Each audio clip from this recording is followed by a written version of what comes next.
Vandeham Shri Guru Juta Padakamalam Shri Gurum Vaishnavamsam.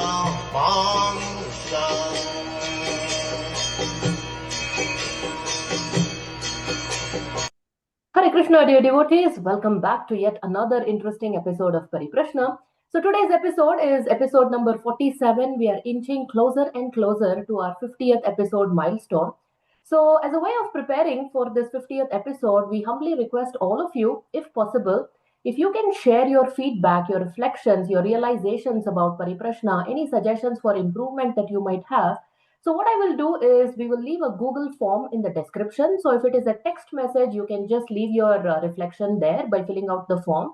Or if you want to share it in a form of audio or video, you can just leave your phone number in that Google form and we will get back to you and give you the number where you can share your audio and video realization. We'll compile all these feedbacks and it will be a nice repository of what our audience think of Pariprashna. So while you work on that, let's go ahead and continue our discussion. So in the previous episode, that is episode number 46, we had discussed how Kardama Muni, upon instructed by his glorious father Lord Brahma to procreate in the universe, in the beginning, he does tapasya for about 10,000 years, and the Supreme Lord, being pleased with him, appears and he already knows what is the desire in the heart of Kardama Muni. So Kardama Muni expresses his desire that he wants a suitable wife so he can procreate. And Lord clearly instructs him that Swayambhuva Manu, the emperor of the entire universe, he is going to come along with his most virtuous, beautiful, chaste daughter, that is Devahuti, and he can marry her, and both of them can procreate. They will beget 9 daughters, and then eventually the Lord promises him that he himself, an expansion, a plenary portion, will come as Kapila. So exactly that very same thing happens. Swayambhuva Manu appears and he gives his daughter's hand in marriage to Kardama Muni. So Kardama Muni, right in the beginning, he says after begetting the children from the womb of Devahuti, he will be proceeding to his sannyasa order, that he will renounce the Grihastha. So that is where we had stopped, and today we will get a sneak peek, a wonderful glimpse into the ideal married life of Kardama Muni and Devahuti. What are some wonderful lessons that we can learn? There are so many interesting topics that are up for discussion today. So without any further ado, let us go ahead and inquire from His Holiness Bhakti Padma Saurav Pracharak Swami Maharaj.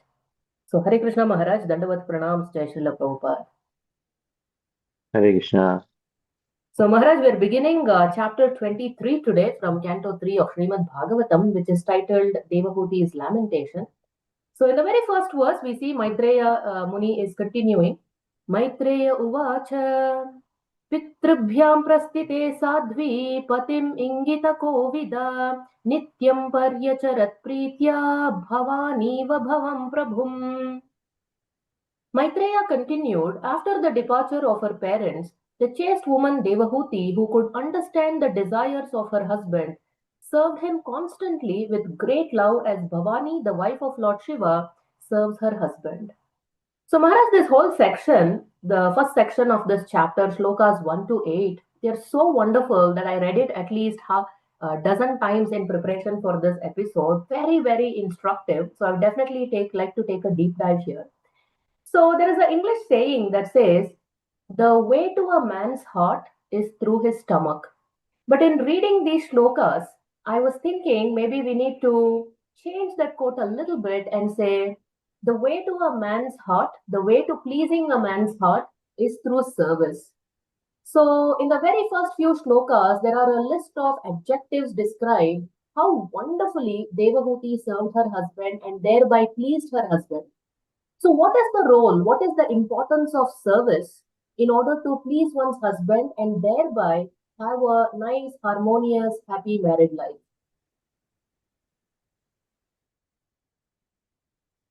So the word which has been used here is Ingita Kovida.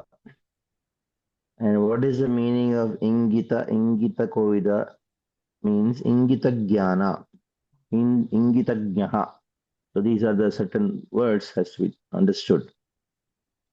Intention of the husband or your guru or anyone has to be understood without his speaking. Mhm. There are three kinds of intelligence. Number one is you understand, those who understand without the speaking or indicating. Okay. Number two, they understand by indications. Number three, understand when you speak out. Mhm. Now, Vyasa in the Puranas, he talks about those who are in the Kaushala Desha, those who are from the from the Janakpuri, they are very intelligent. To such an extent, they understand even without the other person speaking or indicating. Mm. And those who are in Ayodhya, they would understand just by ishara kafi hai, like we say, na, Mm. just Yes. by indications. And those who are in Jangala, Kuru Jangala area, Mm. they are so intelligent that you don't have to speak everything. You speak half, and other half is understood. Like for example, a lecture is going on, and say people are hungry. If somebody gives a say, the other person understands. It's hungry means I should stop the lecture now.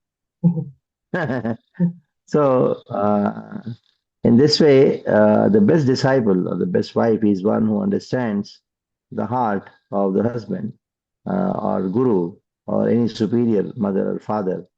That is known as Ingita Kovida. Mhm. Mhm. That's the first thing which has to be understood. You don't have to let other person speak and tell what you want, what he or she wants, without they speaking, understanding who or she, who what they want. That is Ingita Kovida. Yeah. Okay.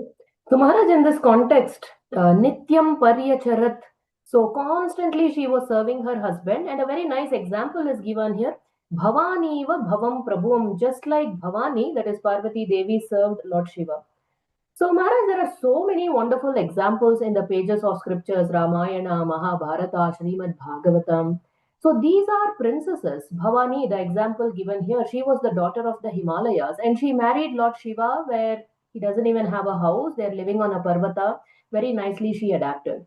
And now, in this context, we see Devahuti. She is a princess. She is the daughter of Swayambhuva Manu, who rules the 7 islands and 7 oceans. And now, the way she adapts to Kardama Muni's circumstance and the way she is serving.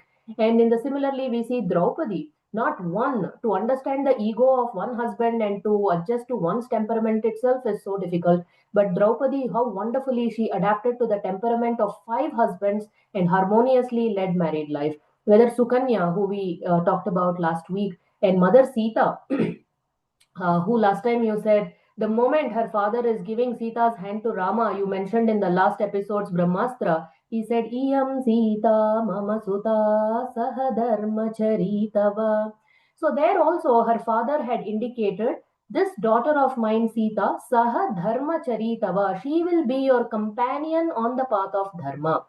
And that same thing later we see in Ramayana that Lord Rama is also mentioning that to her, reminding her at a very crucial juncture when Rama is about to leave the palace and overnight he was supposed to be coronated and now he's exiled into the forest for 14 long years. There also, I was just going through Ramayana, there the exact words used by Rama is Priye Dharmagne Dharmacharini. So he also is saying, your dharmagne, you know what is dharma. Not only you know what is dharma, immediately Rama is saying dharmacharini. You are also a practitioner of dharma.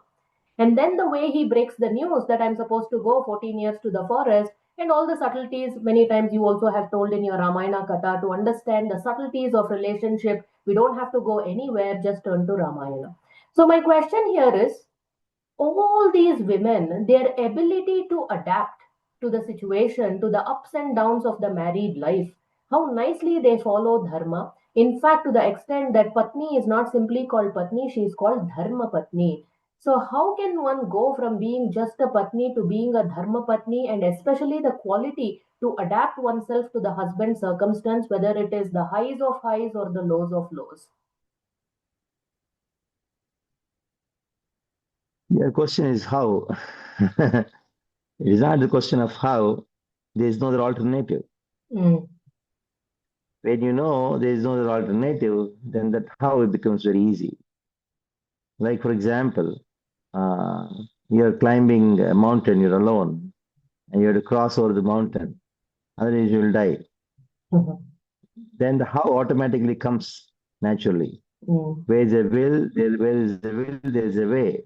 Mm. And where there is an opportunity, uh, any other alternative, then the problem comes. The how becomes weak. So it's a question of survival. When you know that I have no other alternative other than my husband, Mm. ananyagatitvam, that is called sharanagati. So then naturally all these things will come by surrender. Mm. The surrender happens only when you know that there is no other alternative for me. The problem these days is the ladies think that I have an alternative apart from my husband. The disciple thinks, oh, if this guru is not there, I got another person. Mm. Or I don't require anybody else. I can live on my own. So that is how this problem starts. That is why when you don't have any other alternative, then the consciousness within you drives to achieve something which you are not which you are incapable of. Mm. That's how the pranas become very activated. When a lady is married to the husband, then the whole culture, whole training which has been given to her is that you don't belong to us anymore. You Mm. belong to your husband.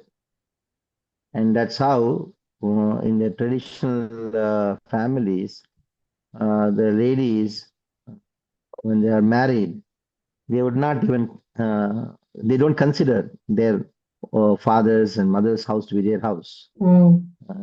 And she tells the mother also, you come to our house, you come to my house. So the belongingness Yeah. is not that, okay, this is my house. No, it's her house.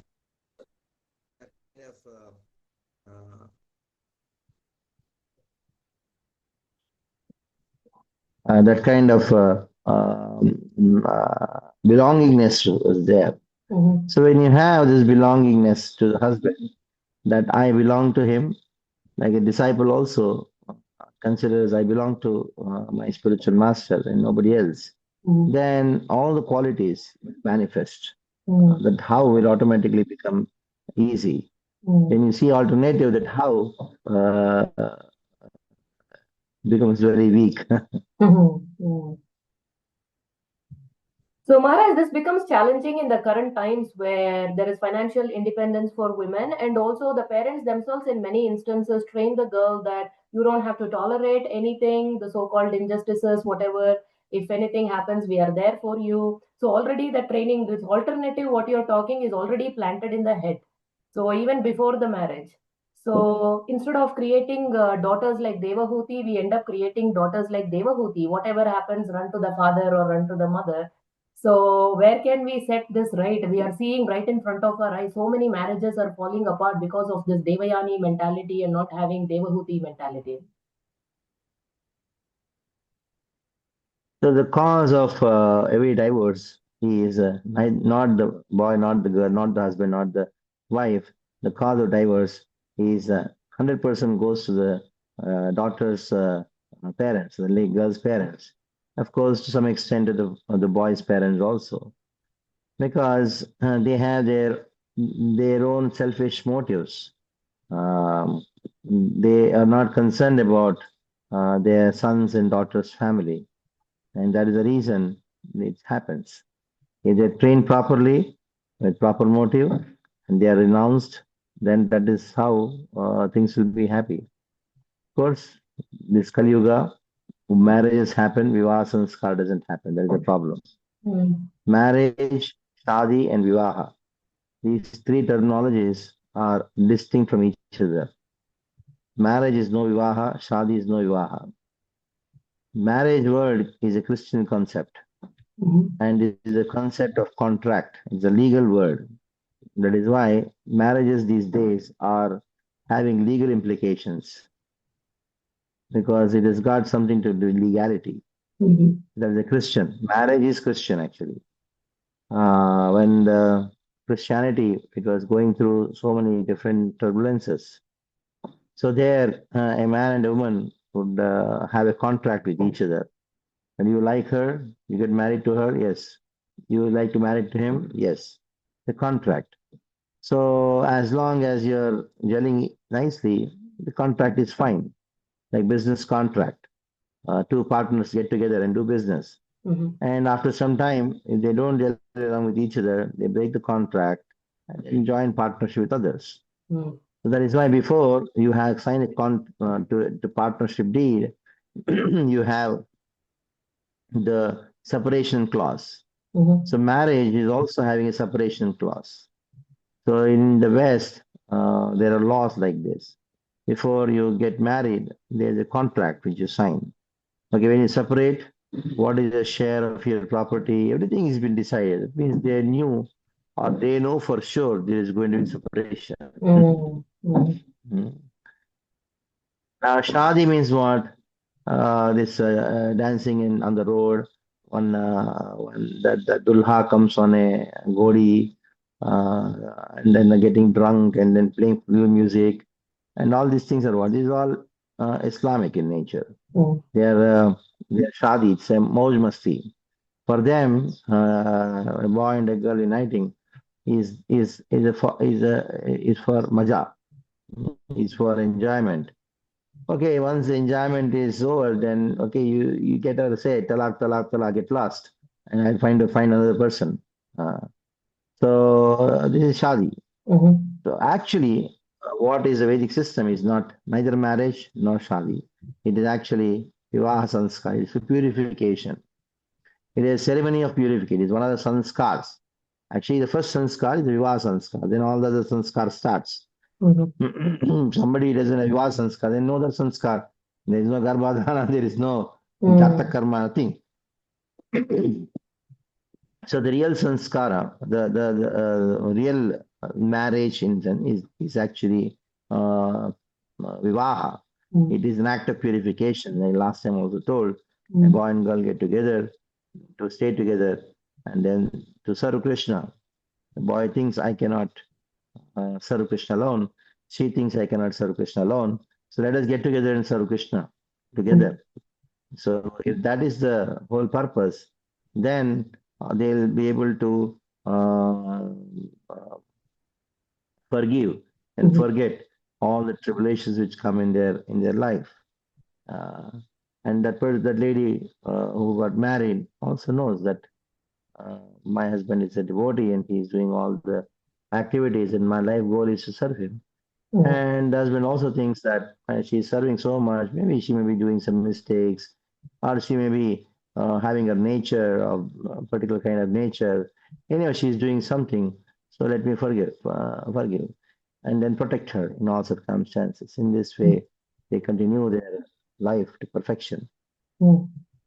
So, Maharaj, before we get into the details how exactly she served, you very nicely emphasized Vivaha Samskara.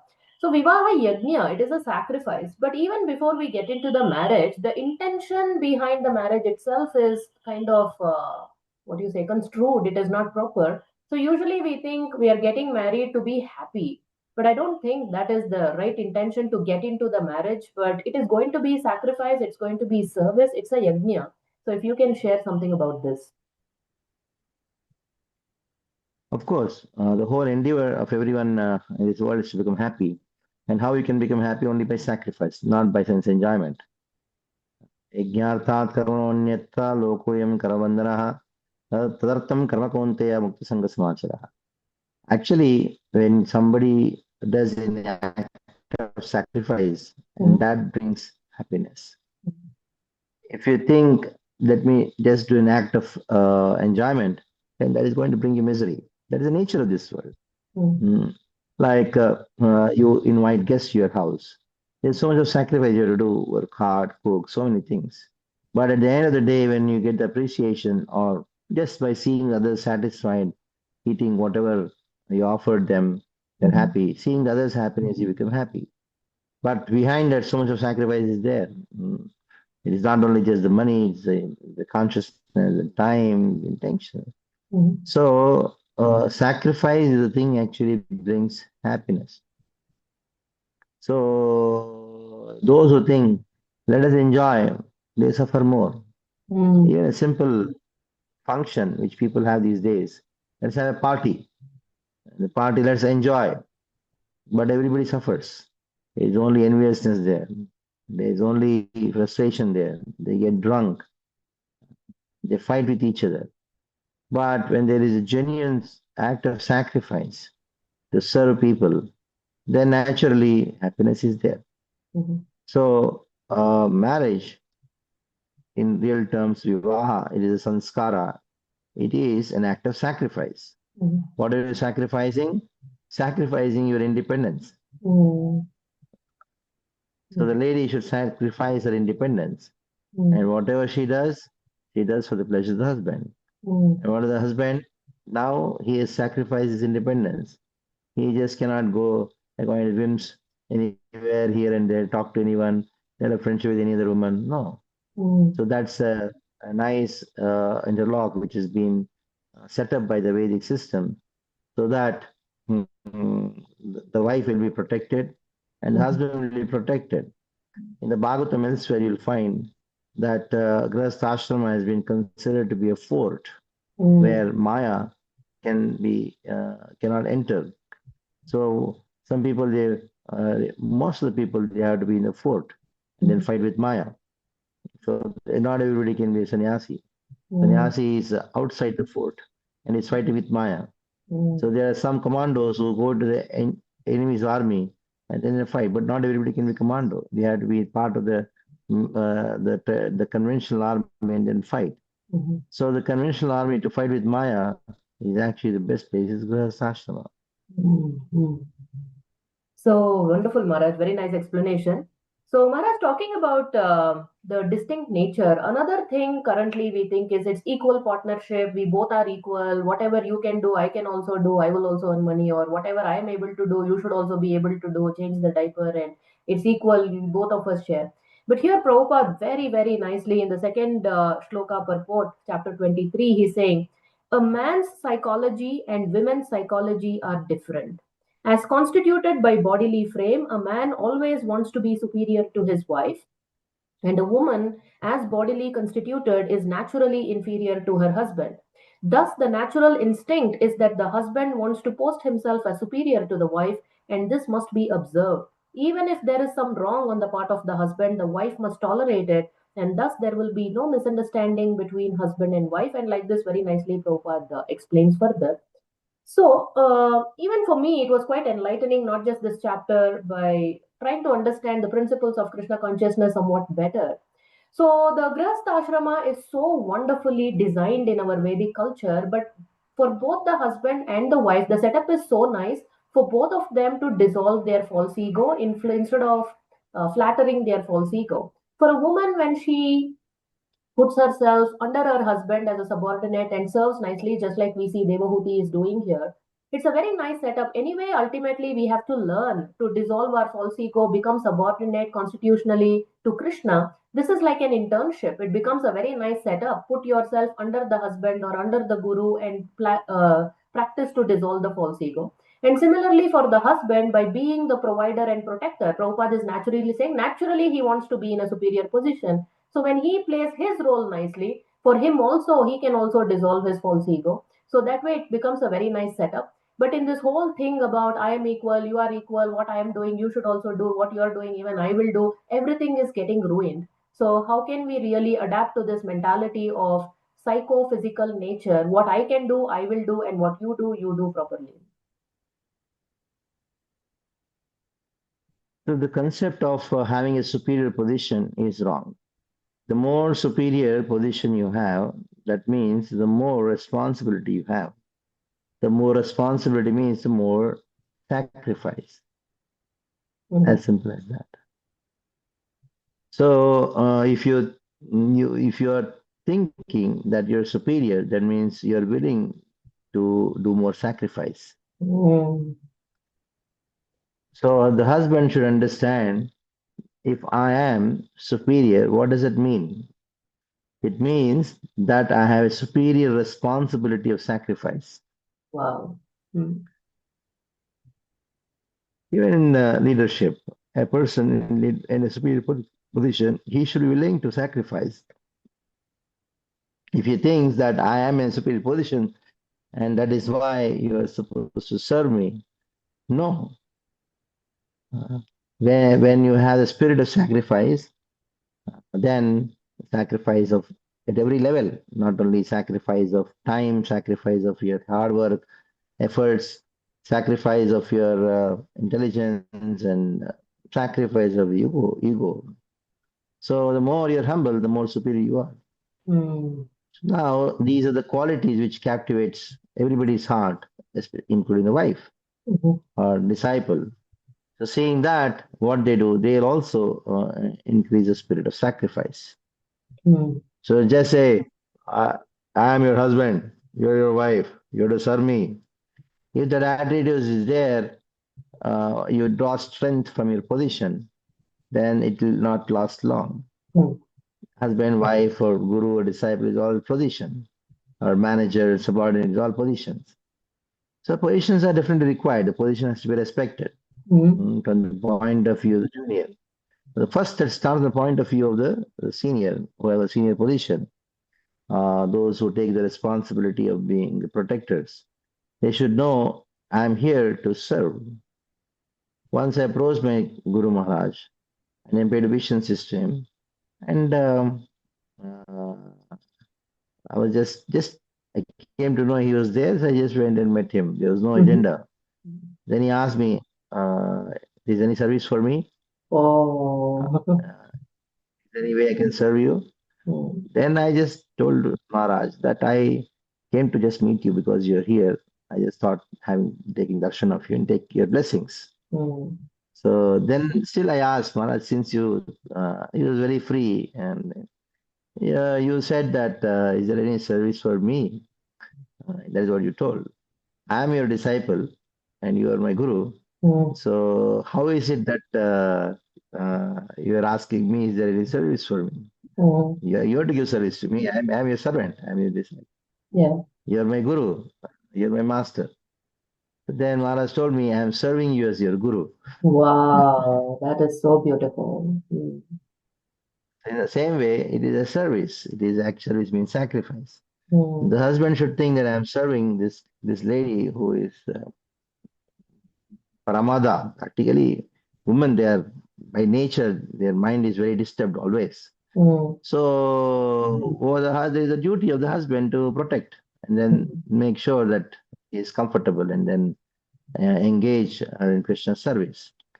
So it is not, oh, I am Guru, your disciple, you should serve me. No, I am husband, what your duty is to serve me.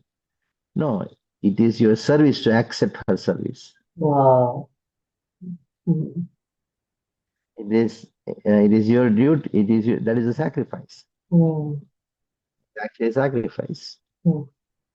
Superior position means superior sacrifice. Wow. Brilliant, Maharaj. What a wonderful exposition of what it actually means to accept the superior position. Very nice. So, Maharaj, in the second shloka, I'll just quote the shloka and then ask my question. Vishrambhenatma shauchena gauravena damena cha shushrushaya sauhridena vacha madhuraya cha boho. O Vidura, Devahuti served her husband with intimacy and great respect, with control of the senses, with love and with sweet words. So, Maharaj, these two words, Vishrambena and Gauravena, to serve with both intimacy and respect, are they not at odds? Like they say, right? Familiarity breeds contempt. So, how can you be intimately serving but at the same time maintain that sense of respect?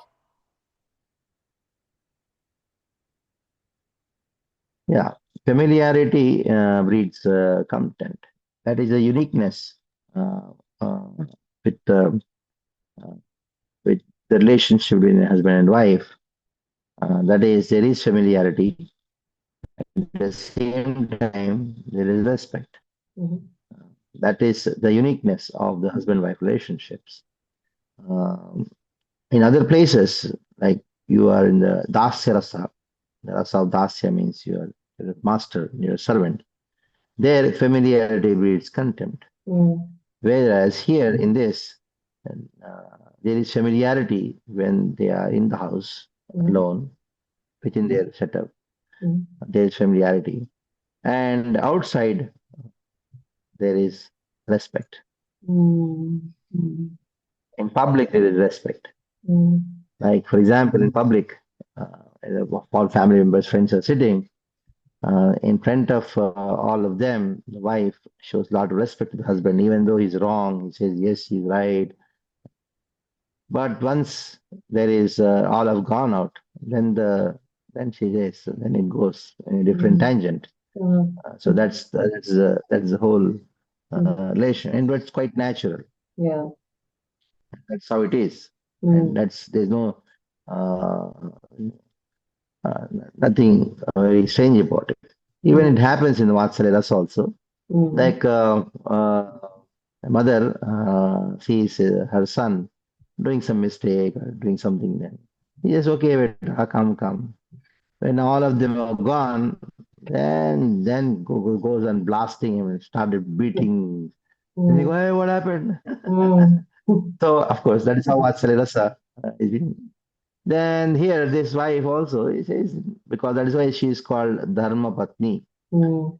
Dharma Patni Sametasya means that is the duty of a Patni Mm. to help her husband in practicing Dharma. Mm. And the other meaning is, if he is not able to practice Dharma, Mhm. then it is her responsibility to bring her husband in the path of Dharma. Mm. For that, she may use all kinds of means, sama, dana, beda, even danda also. Mm. That's called intimacy. So it both can harmonize. Externally, you'll find Gauravena. Mm. Internally, there is what? Vishrambe. Vishrambhena. Mm. Yeah. Okay. So, Maharaj, it becomes naturally the women have the instinct to respect the husband or any superior male figure in their life. But if that person is not quote unquote worthy of respect, if they're not conducting themselves in that way, that is where the challenge begins.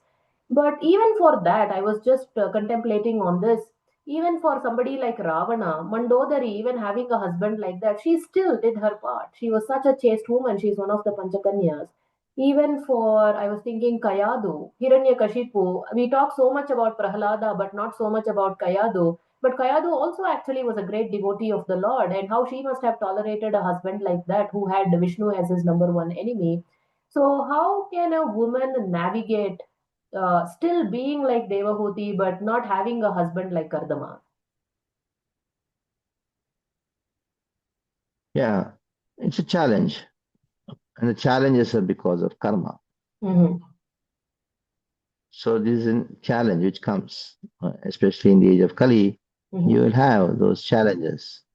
And in these challenging terms, challenging situations, it's a test of one's Krishna consciousness, Mm-hmm. one's power. Any challenging situation will have, like for example, you may think that the Devi has the best husband, Yeah. that is Kardama. Mm-hmm. Then what happened? Once Kapila was born, he just left. Is it Yes, not a challenging situation for her? it is. So everybody's life, the challenges comes in a different way. Mm-hmm. So now, if the husband is very pious and religious, the challenge is to, or the wife is to keep up to his expectation of Mm-hmm. being sincere in devotional service. And if somebody is not, the challenge of the wife is to bring up the husband to the standards of devotional service. Mm-hmm. If you have seen both situations, Mm-hmm. it is not the only way. There's one family. The Mm-hmm. husband is very austere, and the wife is having a great challenge in to keep up to his austerity and sincerity and devotion. He gets up in the morning, and she has a complaint. So Mm-hmm. not just because you have a bad husband, that's so-called bad. Yeah. There's no question of bad and good. Just to say, then there's also a challenge for the wife to have a bad husband. Do you have a good husband? There's also a challenge. Challenge is always there. Like somebody got a job in a very good company. He was very happy, but later on after 2 months, great challenges are there. Good challenge because in a good company, all good people are there. So your performance is measured at the standard of those people performing good. So then if you join a bad company, oh, nobody's cooperating and there's nothing organized, there's a challenge. Now tell me where there's no challenge. Yeah. So you had life is full of challenges and you had to accept it accordingly. Whatever it comes as karma, and then go ahead and adjust. So Maharaj, I quite find it fascinating.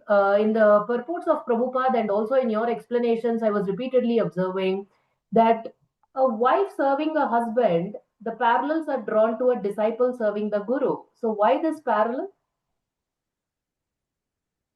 One is material, other is spiritual. I should not use the word material. One is material for spiritual purposes, other is spiritual in total.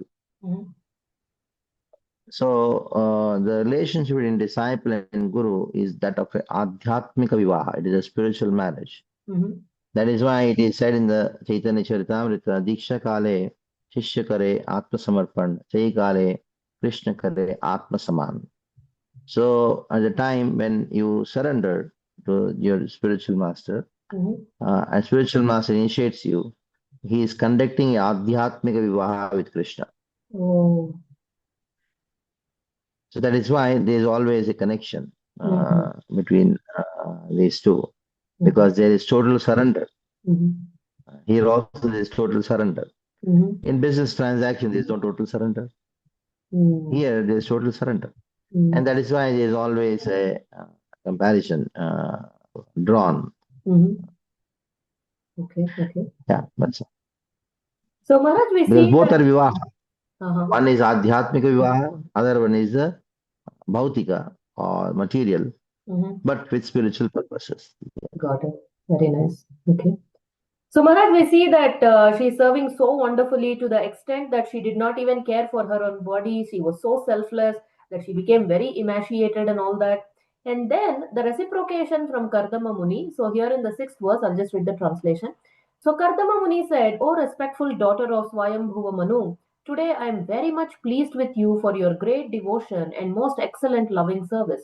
Since the body is so dear to embodied beings, I am astonished that you have neglected your own body to use it on my behalf."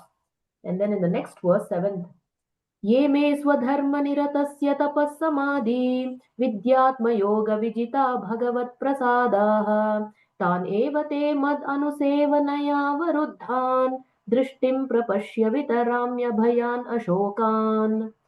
Kardama Muni continued, "I have achieved the blessings of the Lord in discharging my own religious life of austerity, meditation, and Krishna consciousness. Although you have not yet experienced these achievements, which are free from fear and lamentation, I shall offer them all to you because you are engaged in my service. Now just look at them. I am giving you the transcendental vision to see how nice they are." So Maharaj, so wonderful that Kardama Muni is saying, "I will offer you Bhagavat Prasadaha, which will eventually get you out of Abhay, it will offer you Abhaya and Ashoka, no fear and no lamentation." So if you can share some insights about this reciprocation from Kardama Muni, what he's about to offer as a way of being pleased with Devahuti's service. See, Bhagavad Prasada is a very important term here.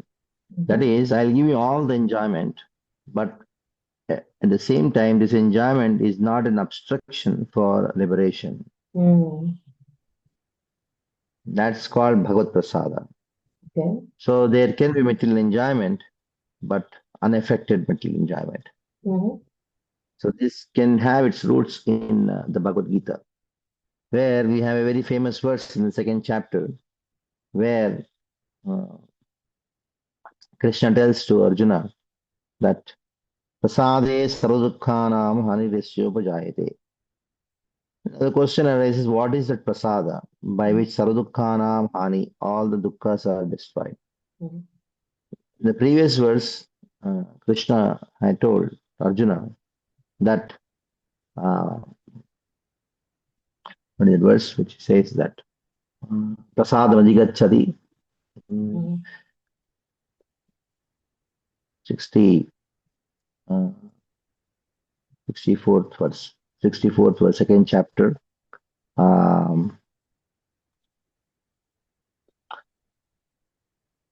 I'll pull it up, Maharaj. Ragadveshmuktestu Vishayan Indriyescharaन् Atmavashya Videyatma Prasadam Adhigacchati. Yes. So Ragadveshmuktestu means giving up raga, giving up dvesha. Vishayan Indriyescharaन्. Indriya means senses. Vishya means sense object. Charan means in contact.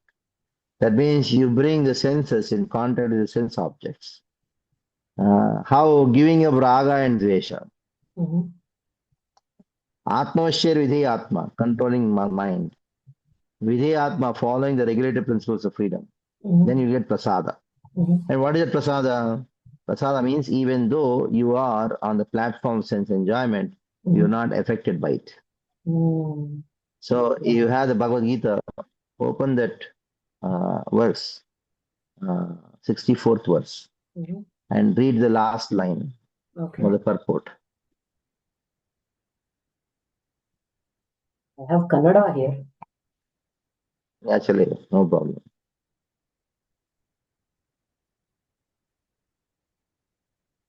Last line from the purport, Maharaj? Okay, 64th verse, second chapter. ಏಕೆಂದರೆ ಅವನು ಕೃಷ್ಣನ ಆದೇಶಕ್ಕೆ ಅನುಗುಣವಾಗಿಯೇ ಕೆಲಸ ಮಾಡುತ್ತಾನೆ. ಈ ಪ್ರಜ್ಞೆಯು ಭಗವಂತನ ಅವ್ಯಾಜ ಕರುಣೆ. ಭಕ್ತನು ಇಂದ್ರಿಯಾಸಕ್ತಿಯನ್ನು ಹೊಂದಿದ್ದರೂ ಈ ಕರುಣೆಯನ್ನು ಪಡೆಯಬಹುದು. Oh, I see what you saying. ಇಂದ್ರಿಯ ಆಸಕ್ತ ಇದ್ರು ಈ ಕರುಣೆಯನ್ನು ಪಡೆಯಬಹುದು. ಕರುಣ ಏನು? ವಾಟ್ ಇಸ್ ದಟ್ ಕರುಣ? So just see, this consciousness can be achieved even though the devotee is in the platform sense enjoyment. Wow. So here it is all talking about sense enjoyment. So he says, I'm going to give you sense enjoyment which nobody has seen before. The sense enjoyment which Kardama promises Devi is not antagonistic liberation, but favorable for liberation. So there will be no obstacle for sense enjoyment, and the sense enjoyment will not be an obstacle for liberation, because this sense enjoyment which I am giving you, because I am very much pleased with you, and I am creating it out of my austerities which have been done for so many years. So don't have to think, if I indulge in sense enjoyment, oh, I may fall down. No, don't worry about it. This sense enjoyment is very unique. It helps you in liberation. So that's how the Grahastha Ashrama is designed. One may be having a very opulent house, but still will not be affected because of the special consciousness which he has accrued because of his austerity. So that's the whole section of the Bhagavad Gita, the 64th and the 65th verse. The last line is very, very interesting, where Srila Prabhupada says, even though the devotee is in the platform of sense enjoyment, he is not affected by it. Like Pundrik Vidyanidhi. Pundrik Vidyanidhi was Chaitanya Mahaprabhu sent Gadadhar Pandit, Radharani herself, in Gadadhar Pandit, to take initiation from Pundrik Vidyanidhi.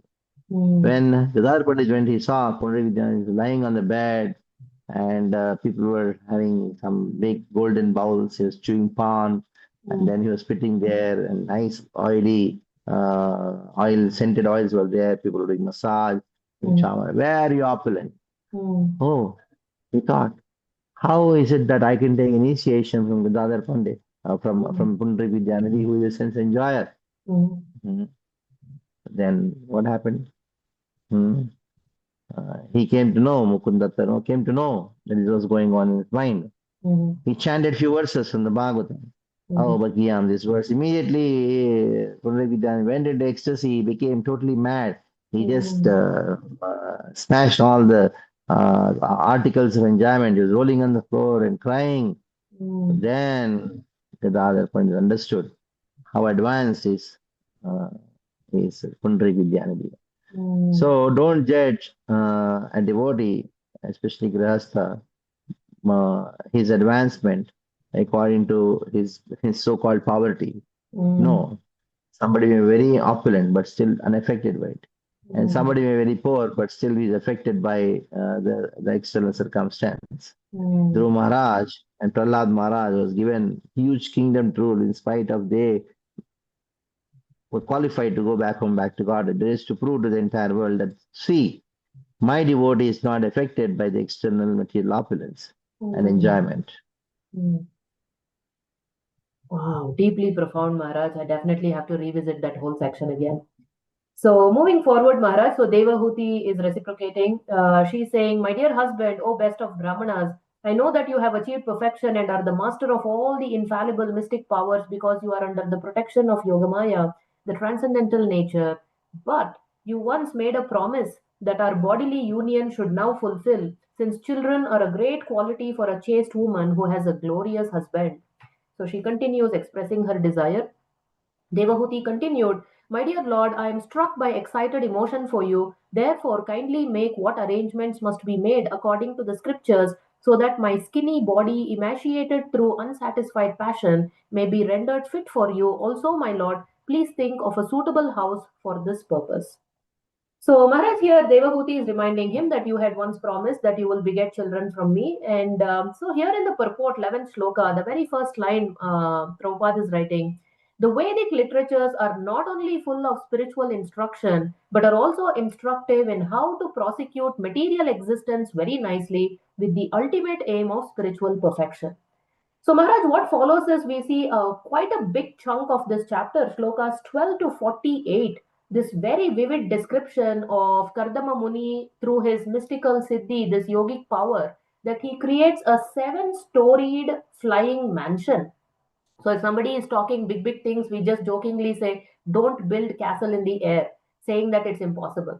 But here, Kardama literally built a castle in the air that can fly, doesn't even need a pilot. Wherever they want, it'll go, and all these diamonds and rubies and emeralds and corals and gold and whatnot, and thousands of maid servants.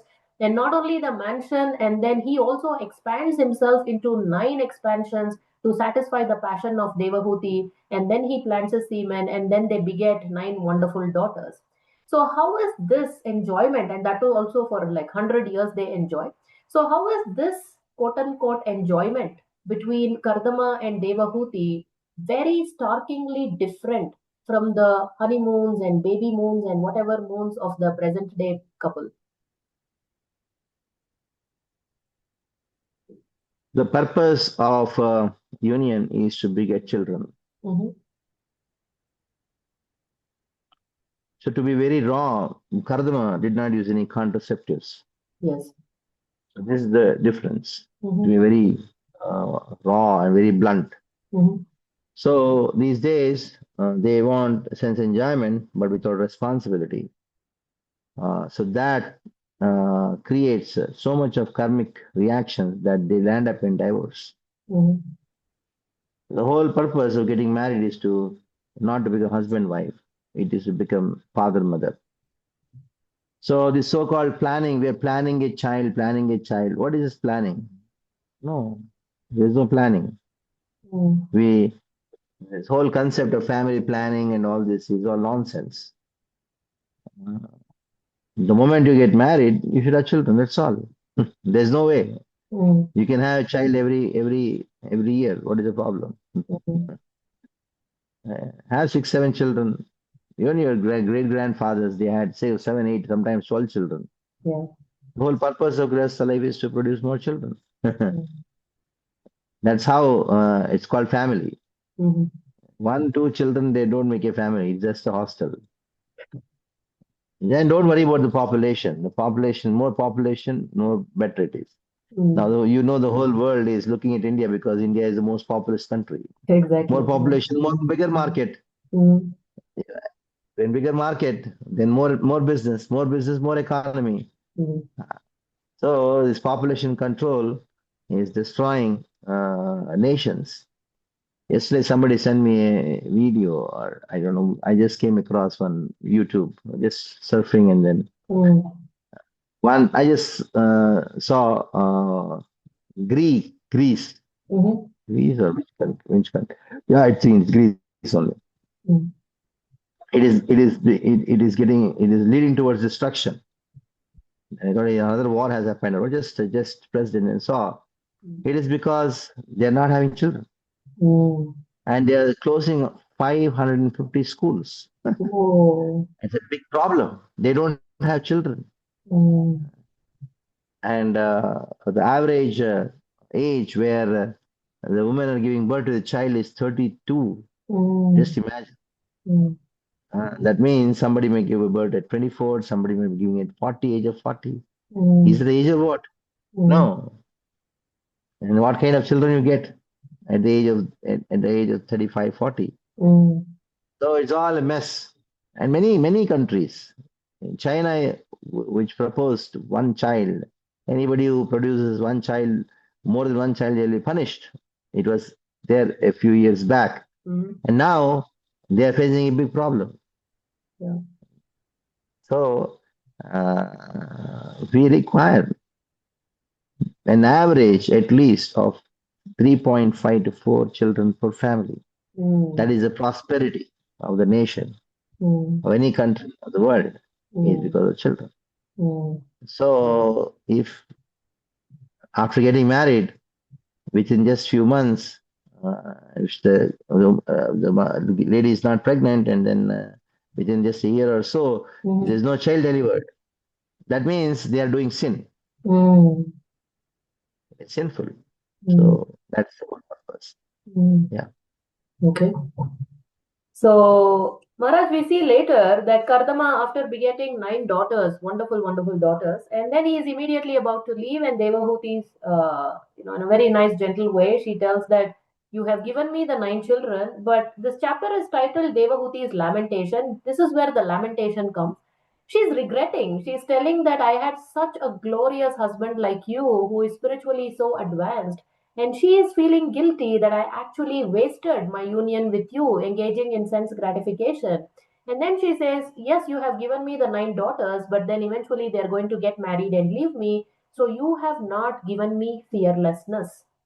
And then in this context, Prabhupada is writing in the purport that this whole shloka of Guru na sasyat, Pita na sasyat, one should not become a guru or a father or a mother, husband or demigod, if they cannot deliver their dependents from the cycle of birth and death. So, how does a husband really award fearlessness to his wife?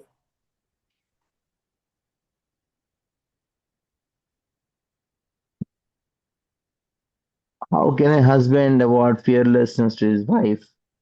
Just by his presence, either in his physical form in front of her or in the form of his son. Mm-hmm. So here, that is what Devati says. Now you are with me, so I'm fearless. Mm-hmm. But now if you're leaving and you're not leaving a son who is going to take care of me, then I'll be under fear.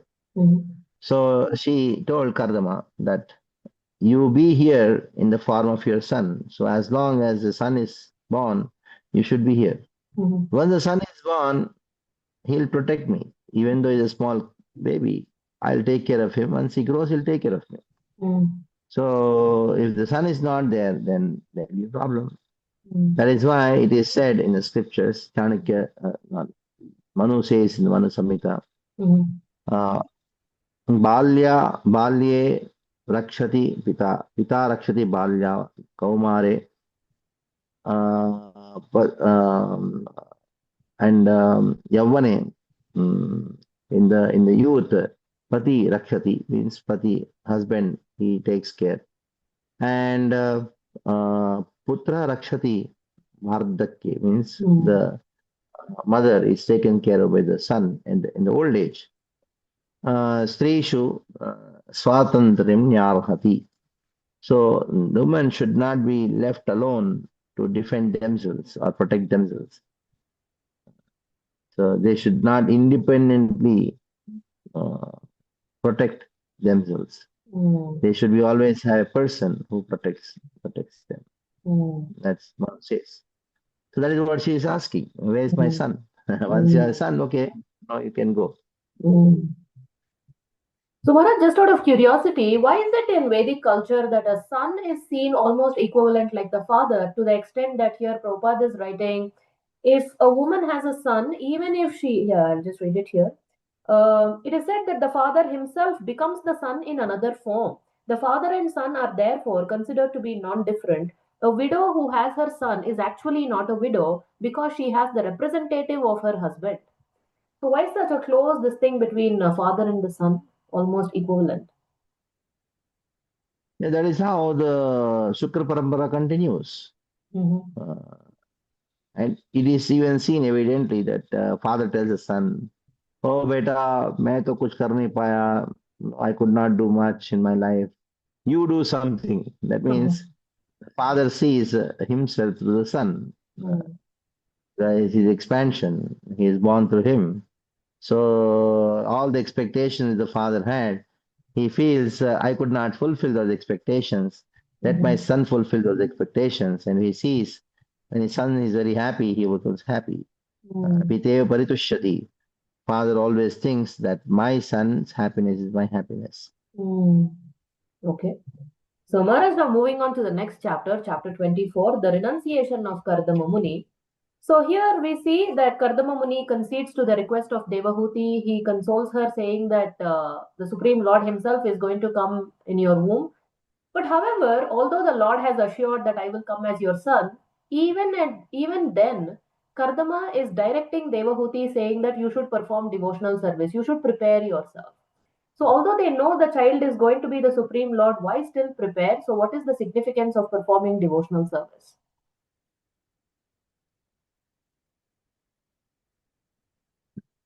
See, the things, though they are destined, it happens only when there is prayasa. Oh, okay.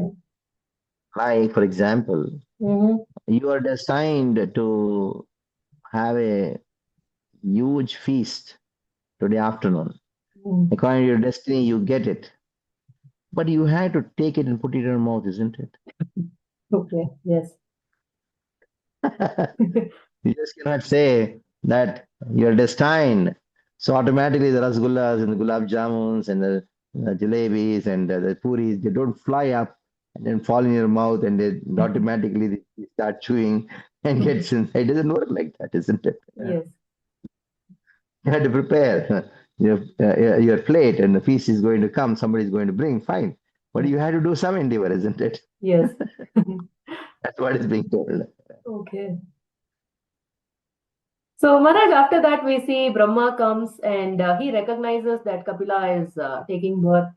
So it is said that Brahma, by the mercy of the Lord, was able to recognize that Kapila is none other than the Supreme Lord. So even when the Lord comes, there are very few people who actually can recognize, and there are a vast majority of them who do not recognize. So if you can share some insights on this. He is Brahma. Mhm. Who can recognize the Lord? Only one who has the mercy of the Lord can recognize the Lord. That is why Leshanu Grihita Evahi Janajiratam Bhagavan Mahimno Majanyat Chiram Vichinman. So one who has got Anugraha of Krishna, only they can understand who is Krishna. So Duryodhana also saw Krishna in Yes. Mahabharata, but he could understand the position of Krishna because it's only by devotion, bhakti, one can understand the Lord. Unto such a person, Krishna reveals himself as bhakti towards Guru. Yasya deve para bhakti rita devi tata guru tasyaiti katyaiti harta prakashante mahatmana. Nayam atma pravashan labhyo na medasha namuna shrutena yamme shrunate ten labhya. Yamme shrunate ten labhya tasya syat prunate tanun swam. So he manifests himself in front of those people whom Krishna him personally selects. So Brahma is not an ordinary person. Krishna has personally selected Brahma for this because he is a great devotee to reveal himself. Very nice. So later we see Brahma clearly orders his son Kardama, Yata Sheelam Yatha Ruchi. He says, all your 9 daughters, based on their temperament and based on their taste or liking, you should get them married. And then Kardama does get them married. Such wonderful daughters. I'll just quickly read them. So just 1 second. Yeah. So 21st verse, 24th chapter. O Vidura, after the departure of Brahma, Kardama Muni, having been ordered by Brahma, handed over his 9 daughters as instructed to the 9 great sages who created the population of the world. So such wonderful daughters. Kardama Muni handed over his daughter Kala to Marichi, another daughter Anasuya to Atri, Shraddha to Angira, Havirbhu to Pulatsya. He delivered Gati to Pulaha and chased Kriya to Kratu, Khyati to Bhrigu, and Arundhati to Vasishta. He delivered Shanti to Atharva. Because of Shanti, sacrificial ceremonies are well performed. Thus, he got the foremost Brahmanas married and he maintained them along with their wives. So, Maharaj, at this stage, we see eventually Kapila is born, Kapila Dev. So, at this point, before we get into the renunciation of Kardama, how he takes permission from Kapila Dev and leaves, so this Kapila who is born to Devahuti, how is he different from this atheistic Kapila who is talked about?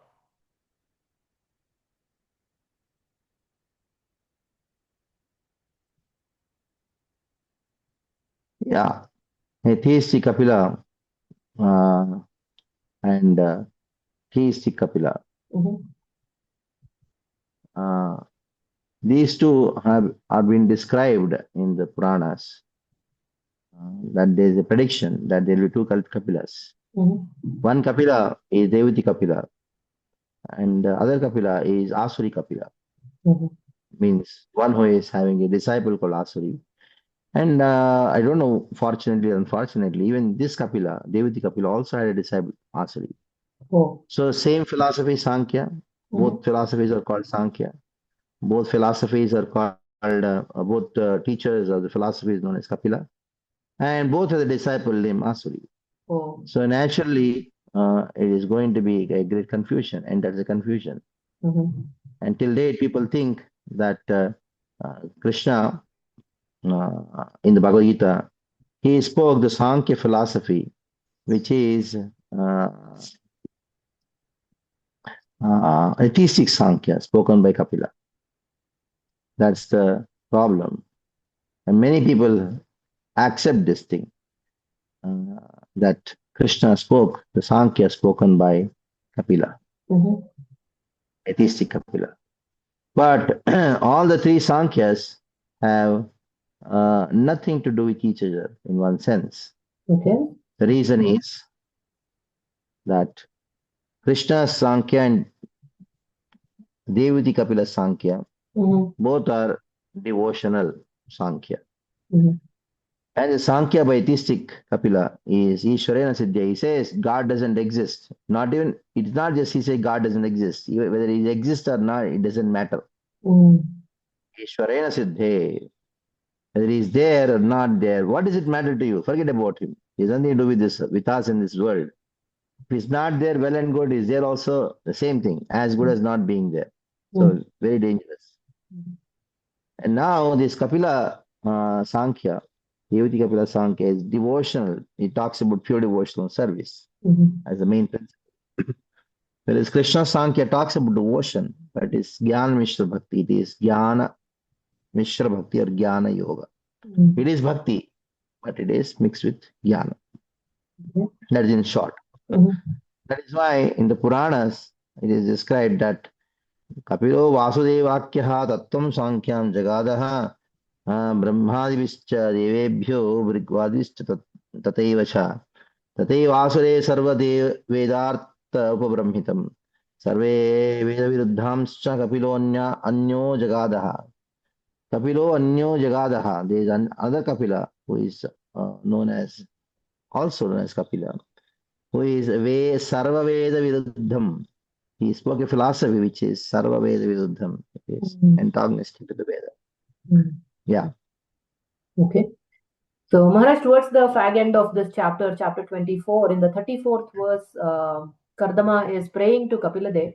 Today I have something to ask from you, who are the Lord of all living entities. Since I have now been liberated by you from my debts to my father, and since all my desires are fulfilled, I wish to accept the order of an itinerant mendicant. Renouncing this family life, I wish to wander about, free from lamentation, thinking always of you in my heart.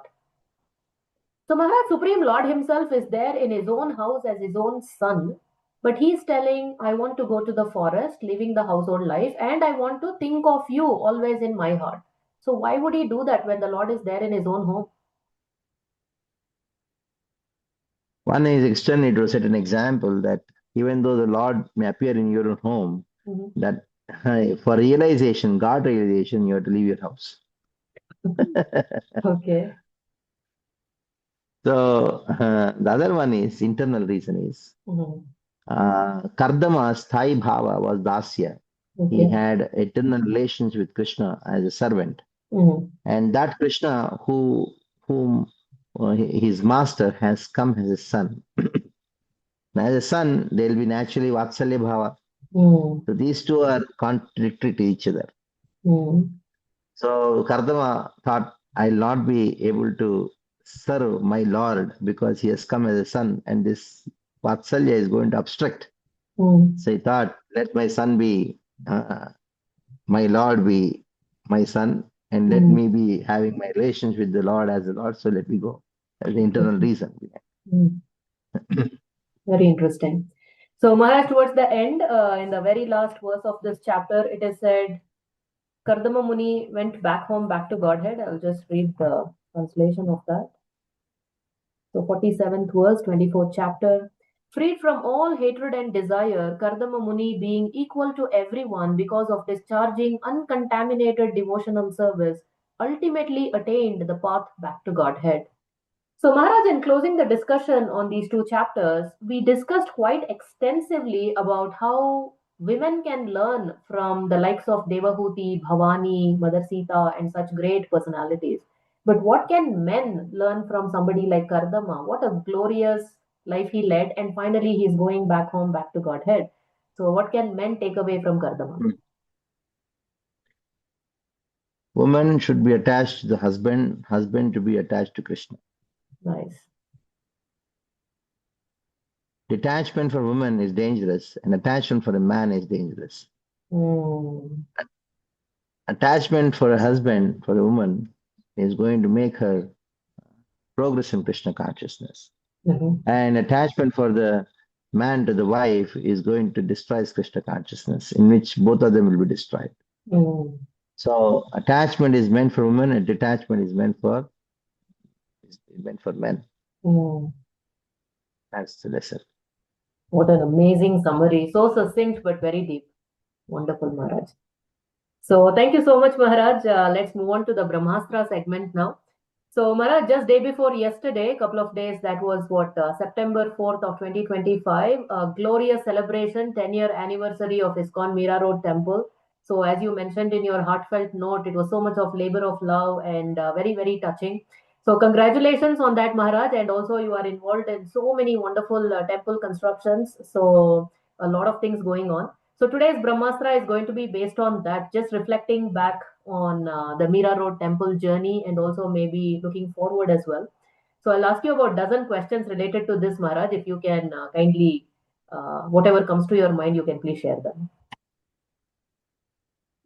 So the very first Brahmastra question, what was the biggest challenge in building the Mira Road Temple?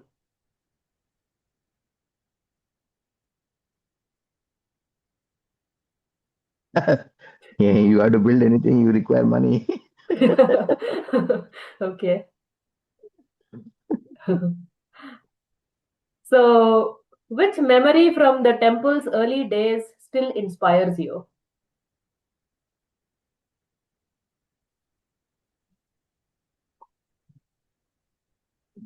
The early days means when I joined at that time, practically I was whole and soul of the temple. Oh. At that time, I remember those days running around the entire campus with one pocket being the accounts department, other pocket being the maintenance department with all the keys in one pocket and all the vouchers, checks, cash in other pocket. Oh. It was just like running the temple as a like a one man show. Of course, it developed into an organization now. That's evolved from one person getting everything on the head, and then gradually devotees came and took more responsibilities, and then developing into a team. That's what I remember.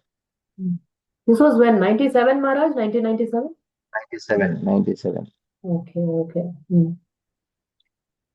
What lesson or lessons did the temple construction teach you and still teaching you because you are still involved in other temple constructions?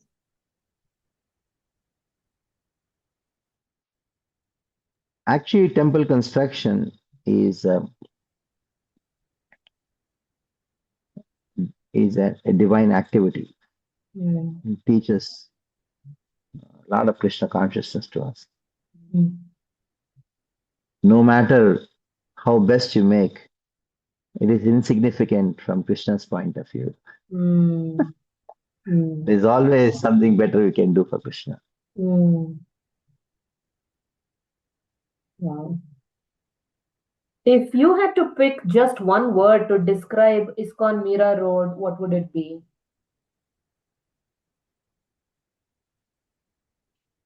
Beautiful. Beautiful, yeah. You highlighted that in the offering also. Who, according to you, is the unsung hero of the temple construction? Sometimes somebody would have majorly contributed, but we won't even know that they did so much. So, who is that unsung hero? If I take the name, then maybe there'll be a lot of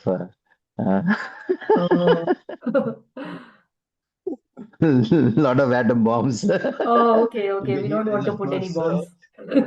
I don't want to mention it. But the last final couple of years of temple construction, that is 2014 and 15, these 2 years, everybody forgot their egos. Everybody forgot their own. It was a festival of construction. Everybody got together. I could see the strength of the enthusiasm, the energy, which actually attracts Krishna's mercy, and it's Krishna's mercy to build the temple. Those who are very egoistic, Krishna, even though they have contributed a lot, Krishna just threw them like a fly in the water and just threw them. You may have done good, wonderful, but still, don't be egoistic. So never be egoistic. Krishna has given some power, some capacity. So you are using that in Krishna's service. That's all. If you think it is my power, my money, my capacity, then who are you in front of Krishna? Of course, we all devotees will be obeisances, dandavat and all this. But Krishna will not do that. Krishna will not spare. So that's what happened. Very instructive. Okay. Which moment during the construction of the temple felt like an absolute miracle? The last phase of 6 months or so, where we got around 6 crore rupees. Of course, you know, asking very frankly, one of the astrologers told me when the situations were bad in 2014 and we had no money, and every day we required at least 2 lakh rupees to complete the temple. That was the demand. That was the situation. And I told what to do. Then he just told you speak Bhagavatam, just do Bhagavad Kathas, things will happen. So I just took it very seriously and lined up around 6 to 7 Bhagavad Kathas in 2014. Some in June, July or so. From there, I just did 6, 7 Bhagavad Kathas. And by February, things changed, and by September, we are done with the temple. Wow. Yeah. So this temple construction is actually based on Sankirtan and Bhagavatam. If you just to engross your mind in that, then actually Krishna will arrange things. You don't know who comes from where and who gives where, how much we don't know. Wow, miracle indeed. Okay. So Maharaj, next question. Which aspect of ISKCON Mira Road brings you the most personal joy?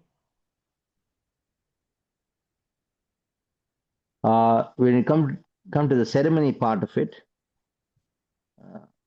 that is the Puttugedman Swamiji, Sugunendra Tirtha, he just brought the deities given to the Parampara, Puttugimata, by Madhvacharya. He just brought the deities.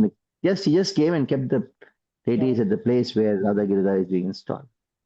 So from the personal point of view, I felt it is Madhvacharya himself coming. It was not planned at all. I never went to invite him. I just went to New Bombay, one congregation group I wanted to invite. I went to different groups in Mumbai and gave lectures and then invited them to the temple because it's just send a invitation letter. That was not my concept. I wanted to personally do that. I just took the responsibility of inviting people. I did not take any responsibility except inviting. So I was giving a lecture. All of a sudden, one person comes and says, "Swamiji is coming. Udupi Swamiji is coming." So call him. Then with all the band baja just came and I just got down from the Vyasasana and then went to invite him and I saw he's Puttugimata Swamiji. I paid obeisance. He recognized me. I recognized him. Yes, still he knows me by name. My previous name he knows. So then he gave a class and then I just told, "Can you please come?" It was just 3 days before the opening ceremony. And the opening ceremony was at 10:30, until 10:30. I knew he's not going to come because the Swamijis, they do the puja till afternoon, 12:30, and then afternoon only they are free. But one day before, he got a call, he's coming. How is he coming? I understood it was a Dwadashi. Dwadashi day, whole puja gets over by 7:30, 8 o'clock. He just came. Exactly, he came. So from the personal point of view, it was a great blessing. I was born as a Madhva and then... And now the other point of view, external point of view, amazing part is that the temple, on the day of opening, I prayed to Giridharis, say, now the temple is built, now you run the temple. Anyhow, you only build the temple, but still give some space for me to preach. So now it's in auto mode and many grahasthas are taking responsibility to run the temple. Of course, there may be always some ups and downs and some defects, but still people are taking responsibility. Devotees are taking responsibility, especially grahasthas are taking responsibility to run the temple. I'm very happy about it. That's the essence. Beautiful, Maharaj. Very nice. So I remember I watched your video where you were inviting the Juhu temple devotees in Juhu temple for the temple. What a classy invitation. I mean, how to even invite somebody for an event should be learned. Such culture, a very, very touching, Maharaj. And also Sugunendra Tirtha Swamiji, the way he spoke in Sanskrit and also the way he renamed Mira Road. He said Mira Road Sartakaha, the name. He said it is Bhakti Marga. So beautiful the way he said. Very, very wonderful. Nice. So Maharaj, one more thing. What's one thing about Mira Road Temple that defines its uniqueness among thousands of ISKCON temples? Yeah, as I already told, the uniqueness is it is a congregation-based temple mostly. Okay. And they're all engaged in serving. In some way or other, they're all engaged in serving Krishna. That's one of the uniqueness. Okay. It's practically in auto mode. We don't have any big management meetings, that and this, any big temple. Maharaj told me once, how are you running a temple? It seems it's automatic. Automatic. It's a kind of automatic temple. So it has been so. The mood was set that it is not we who are the managing. It's Krishna who manages. So when Krishna manages, everything is automatic. So when somebody tries to do some and manage and control, I'll do something, then he gets stuck. He gets stuck. So just chant, do Bhagavatam, do preaching, and be happy, simple. Sweet, No hangama.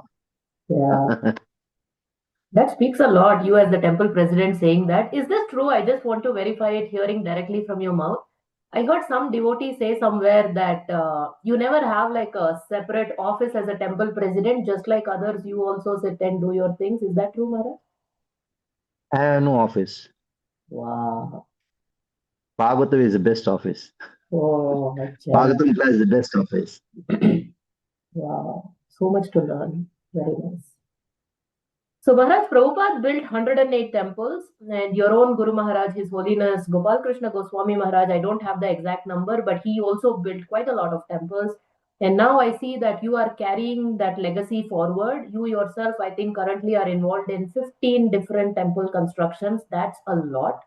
So, if you can say something about you continuing this legacy of temple constructions. I don't know what legacy it is. It's part of my karma, and of course, maybe Mhm. it's part of my karma Mhm. that is being used in Krishna service. That's all. Okay. Okay. What was your first feeling when Mira Road temple construction was completed? What did you feel? I felt that everybody is happy about it. Mm, Seeing everybody happy, then because that whole 1 week I had no anxiety of any management. The only anxiety which I had was everybody should have a smile on their face. nice. Everybody should be happy. That was the only anxiety which I had. Nobody Mm, should be upset. mm, That is the only responsibility which I took. wow. Others were all so delegated that I was not involved. Make sure people are nicely received and make sure people are taken care nicely. Devotees, it may be general public or it may be most senior devotees, they are at Mm, most care department and all. So that was only which anxiety which I had. When the opening happened, I was so relieved. Okay, everybody's happy about it. mm, Everybody blessed. mm, Blessings were there. mm. So that's the most important. Okay. So, Maharaj, until now we were nostalgic talking about the temple construction and temple completion. Now, what is your vision for Mira Road? Maybe like the next 5, 10 years, 50 years, whatever. Yeah, the vision for Mayor Road is it from Mayor Road at least 11 temples should manifest. Oh, okay. And now it's all saturated in one sense. Mhm. That the ashram is full. That's why I say that now you get out of Mira Road now. And build temples like Mira Road, more beautiful temples like Mira Road. Mm, That should be the mission. You wow. take inspiration and go out and then do the same thing outside. Mm, That's what is the thing. Yeah, vision. I don't have any other vision other than this. Okay. Okay. So last one, Maharaj, if you could give some advice with all your experience, any devotees who are involved in their own temple constructions, what would you advise them? Hmm. So those who are involved in temple construction, it's an open invitation for I can give my consultancy Nice. Okay. in every aspect of the temple. Mhm. Because of the rich experience which we and the research which has gone behind this temple in all aspects, including the casting, the materials, and also um, the vastu and the facilities required in every aspect. So I'm free; anybody can consult and I can guide them in that thing because a lot of tour when we start construction of Miro temple before designing. We took the architect to more than 20, 25 temples, both Mm. ISKCON and non-ISKCON temples, South India, everywhere. And he had taken more than what, 10,000 photographs of different aspects of the temple. Oh. So it was a research. It is not just, Mm. okay, delegated, okay, you do temple, okay, architect, you do something. Or it is not like that, this is what I want, and architect, you do exactly the way. It's not like that. It was more of a research. Mhm. Okay. Thank you, Maharaj, for sharing so many wonderful thoughts about the Mira Road construction temple. Congratulations again. A proud moment. Actually, 10 years is not an easy thing. So, thank you so much, Maharaj. Again, so many wonderful, profound insights, whether it was what exactly it means to be a superior, and the way you talked about enjoyment that leads to bondage versus enjoyment that leads to liberation. So, so many such insights. As always, thank you so much. Eternally indebted to you.